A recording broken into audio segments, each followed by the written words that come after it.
In the modern world, a sharp object in a child's hand is a parenting emergency. We built a society obsessed with safety. We have child-proof locks, rubberized playground floors, and constant supervision. We view childhood as a time of innocence, a garden that must be walled off from the dangers of the real world. But for 300,000 years, childhood was not a garden. It was a boot camp. There were no schools. There were no fences, and the toys, they were lethal weapons. Yet anthropologists suggest that these wild children were sharper, stronger, and more spatially aware than any modern adult. Today, we are entering the dangerous playground of the Stone Age. We're going to find out how early humans raised their young among predators, why they let toddlers handle axes, and the heartbreaking reality of who survived and who didn't. For decades, when archaeologists dug up Paleolithic sites, they found something puzzling. Amidst the large spear points and heavy axes, they found tiny versions, miniature stone scrapers, small clay figures, tiny bows. At first, they dismissed these as practice waste or ritual items, but now the consensus is shifting. These were toys, but they weren't for pretend. In the Stone Age, the line between play and work didn't exist. Neuroscience tells us that play is how mammals learn survival skills. A kitten pouncing on a ball of yarn is learning to kill a mouse. A Stone Age child throwing a rock at a stump was learning to crack a skull.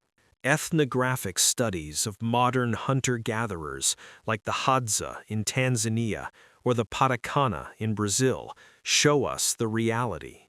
Children as young as 3 or 4 are often allowed to handle machetes and knives. It sounds like negligence to us, but to them, it was necessary. If a child didn't learn to use a knife by age 5, they were a burden to the tribe. If they couldn't identify a poisonous berry by age 6, they were a liability. Safety was not the goal. Competence was the goal. Today, we talk about the stress of the nuclear family, just mom and dad trying to do it all. In the Stone Age, that concept would have been a death sentence. Human babies are useless. I mean that scientifically. A foal can run minutes after birth. A human baby can't even hold its head up.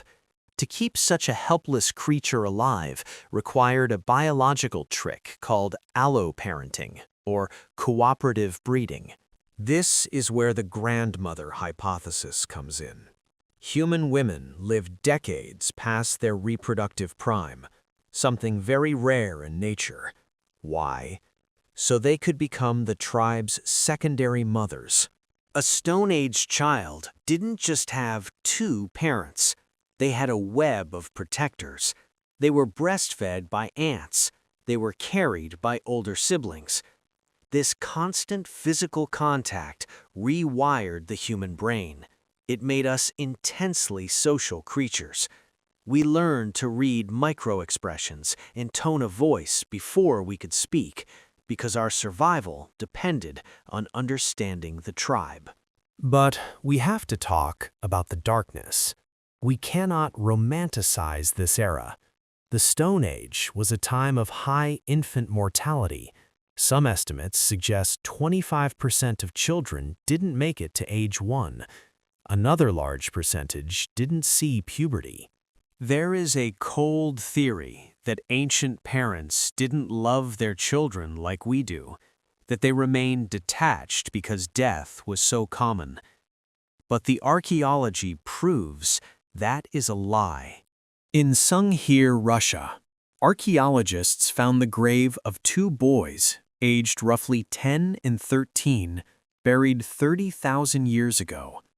They were covered in over 10,000 mammoth ivory beads. It takes about an hour to carve one of those beads. That means the tribe spent 10,000 hours years of labor, creating a burial suit for these children. You do not do that for someone you don't love. You do that for someone whose loss shattered the community. They grieved just as hard as we do, perhaps harder, because the child was the future of the entire lineage. For the survivors, however, the world was vast. In the 1970s, the average roaming radius of a Western child was a few miles. Today, it is basically the backyard. In the Stone Age, it was the horizon. Children formed their own subgroups. They roamed the wilderness unsupervised for hours. This forced their brains to develop incredible cognitive maps. They had to memorize landmarks, water sources, in predator dens. They didn't have GPS. They had to be the GPS. This autonomy built a level of confidence and emotional regulation that is rare today. They learned that if they got lost, they had to find the way back. If they got hurt, they had to limp home. They weren't reckless. They were calculated risk-takers. And this specific trait, curiosity mixed with caution, is what allowed humans to spread out of Africa and conquer the globe. We have gained a lot. Our children are safe from wolves. They have antibiotics. They will likely live to be 80. These are miracles we should never take for granted. But we have lost something too.